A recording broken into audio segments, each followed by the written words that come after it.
मुसलमानों से है, अजी इस मुल्क को तकलीफ सिर्फ बेईमानों और गद्दारों से है, अजी इस मुल्क को तकलीफ सिर्फ बेईमानों और गद्दारों से है।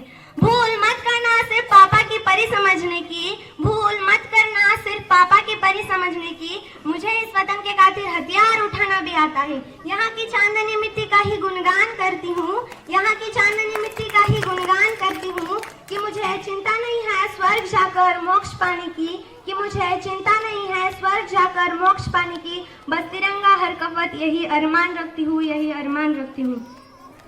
प्रधानाचार्य जी, गांव से पधारे गणमान्य व्यक्ति तथा मेरे आदरणीय गुरुजी और मेरे छोटे और बड़े भाई और बहनों, मैं आदित्य कौड़े आज वार्षिक उपलक्ष्य में अपने कोई विचार आप सभी के साथ साझा करना चाहूंगी। राष्ट्र, देशभक्ति और राष्ट्र निर्माण है क्या, मुझे आज खुलकर बोलना है और आप सभी को समझकर सुनना है, आप सभी को समझकर सुनना है कि मैं नहीं मानती राष्ट्रगान 52 सेकंड में खड़े होकर सिर्फ गाना, यह वंदे मातरम भारत माता की जय नारों शोरों से नारे लगाना ही देशभक्ति है। क्योंकि महोदय ये वो सती है जहाँ नीति नियम और नैतिकता जैसे मूल्य को धज्जियां उड़ाते लोग मुझे नजर आते हैं। ये वो सती है जहाँ सत्य अहिंसा सदाचार साथियों जैसे घोड़ियों के भाव से नजर आते हैं। और आज इस देश का युवा व्हाट्सएप, फेसबुक, व्हाट्सएप, इंस्टाग्राम जैसे सोशल नेटवर्किंग साइट पर सेटिंग, डेटिंग, चैटिंग और प्लेटिंग में मायाजाल में फंसे नजर आते हैं। मुझे तकलीफ तो तब होती है जो आज का ये नौजवान जिसके कंधे पर जिम्मेदारी है राष्ट्र निर्माण की और देश समाज को जोड़ कर रखने की, वही युवा आज मुझे पबजी गेम में डूबा और शराब की लत में भीगा नजर आता है। तो मैं इन युवाओं को कहना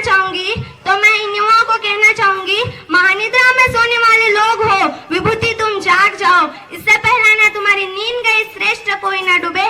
अजी इस मुल्क को खतरा न हिंदुओं से है न मुसलमानों से है, अजी इस मुल्क को तकलीफ सिर्फ बेईमानों और गद्दारों से है।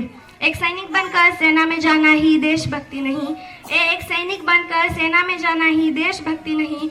आजादी की पूर्व बात कुछ और थी और आज कुछ बात और है।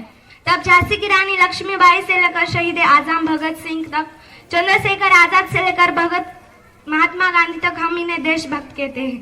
परंतु आज देशभक्त कहूँ तो किसे कहूँ? एक गरीब बुजुर्ग को दवाई दी जाए तो वो है देशभक्ति, एक पत्रकार अपनी पत्रकारी पूरी ईमानदारी से करे तो वो है देशभक्ति, अपने परिवार, समाज, राष्ट्र के प्रति समर्पण का भाव है देशभक्ति, हर देशद्रोही के जीवन में आने वाला तूफान है देशभक्ति, एक धर्मलोकता को प्रचार कर ईमानदारी से किया गया हर काम है देशभक्ति, और एक शिक्षक पैसों के लिए नहीं बल्कि विद्यार्थियों को आगे बढ़ाने के उद्देश्य से सिखाए तो वो है सबसे बड़ी देशभक्ति। और आज जिस देश का युवा इस वतन के खातिर दूसरे को मारने के लिए नहीं बल्कि खुद मारने को तैयार हो तो वो है देशभक्ति। तो मैं इन देशद्रोही को कहना चाहूंगी, ए हवा में जहर बोलने वालों, फिजाएं हमारे इशारों से बदलती है, तुम क्या तस्वीर बनोगे मेरे हिंदुस्तान की? शेरों की जिगर माँ भारती बसती है, शेरों की जिगर माँ भारती बसती है, शेरों के जिगर माँ भारती बसती है। और आज मैं ये बात महिलाओं की गरोदर से करूँ तो महिलाओं को आज आरक्षित नहीं बल्कि संरक्षित करने की जरूरत है, क्योंकि कन्या भ्रूण हत्या, दहेज प्रथा, बाल विवाह, यौन शोषण और बलात्कार बढ़ती नजर आ रही है। तो मैं नारी सशक्तिकरण कुछ पंक्तियां अदा करना चाहूंगी कि इस वतन की रक्षा का हम लड़कियों को भी हक है, इतिहास की किताबें उठाकर देख लो, जिसको भी हमारे काबिलियत पर शक है, और मैं भारत माँ की बेटी हूँ, तैयार हूँ सरहद पर जाकर सीने पर गोली खाने को, और एक माँ बनकर हर दर्द को सह जाना आता है, एक बहन या बेटी बनकर हर दर्द को छुपाना आता है। जिन्हें हम हार समझकर बैठे हैं गला अपना सजाने को, वही अब नाक मन बैठे हैं हमें को काटने को।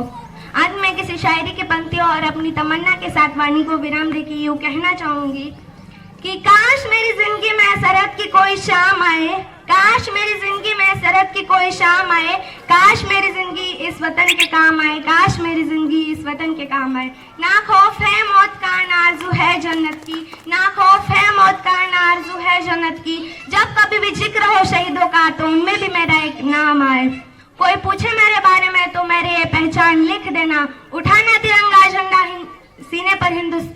देना। और कोई पूछे ये पागल थी कौन, और कोई पूछे ये पागल थी कौन, तब क्रांतिकारी की चली और इंकलाब का नाम लिख देना। जिस देश में एक गुण उसे निकालो और माँ तुझे सलाम लिख देना, माँ तुझे सलाम लिख देना। इस तरह मैं अपने देश का गौरव मैं अपने शब्द में करती हूँ, मैं अपने शब्द में करती हूँ। मैं भारत की बेटी हूँ, मैं भारत की बेटी हूँ, मैं आदित्य रामदास कौड़े हूँ, मैं आदित्य रामदास कौड़े हूँ। धन्यवाद।